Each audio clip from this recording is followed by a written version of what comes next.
रामकृष्ण हरी रामकृष्ण हरी.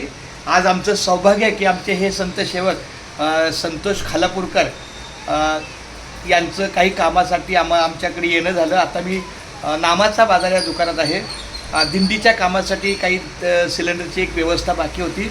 सहज मी 1:30 वाजता दादाला फोन केला की दादा असं असं आपल्याला काम आहे, एक अर्ध्या ते पाऊण तासाची मला मदत मिळेल का? ते वेळेला निश्चित फक्त माझं काम होऊ द्या.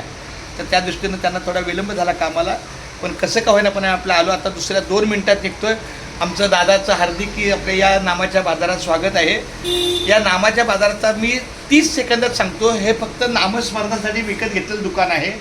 इथं अशा वह्या लिहत असतो मी, आणि हे टेबल आहे. ह्या मागच्या बाजूला आपल्या दिंडीचं सगळं सामान आहे. म्हणजे दिंडीची जी गाडी असते त्या गाडीत तंबू, बांबू, भांडी, लोखंड जे काय असेल ते इथं असतं आणि ते सगळं. आणि हे आपलं बघा हे आहे लायसन रामनाम लेखनाचं. इथं काय लिहिलं आहे? हा रामकृष्ण हरी विठ्ठल केशव गोविंद माधवा नामसागर लेखन केंद्र. आणि हे बघा काय आहे, मुंबई ते पंढरपूर पायी श्री सूत्र दिंडी क्रमांक 24ची साहित्य. हां, म्हणजे हा गुमास्ता एक काढलाय आणि हा एक गुमास्ता काढलाय.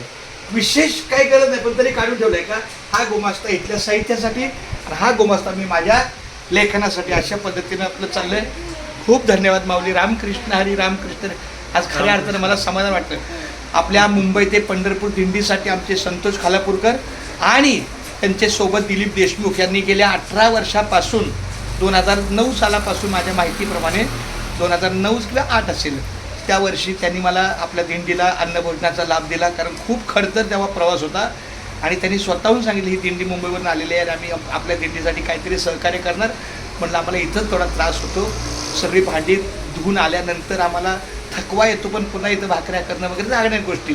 तर ते बोलले काय हरकत नाही, इथून पुढे आम्ही तुमच्या मुखामध्ये आहे ते जेवण देऊ, झुमका भाकर तरी चालेल, बोललं हरकत नाही. तर खूप छान. पण आज तर त्यांनी मला इतकं, माझ्या दादाने इतकं, आज त्यांनी आपल्याला पोळी, आमरस आणि कुठला पुलाव भात, आता मला त्याचं नाव माहिती नाही, आम्ही आपलं साधे भात खाणारी वारकरी, पण खूप सुंदर अशी व्हरायटी भाताची दिली, कोशिंबीर वगैरे. आज खूप म्हणजेच वारकऱ्यांच्या मुखात त्यांनी अंतःकरणापासून घास घातला.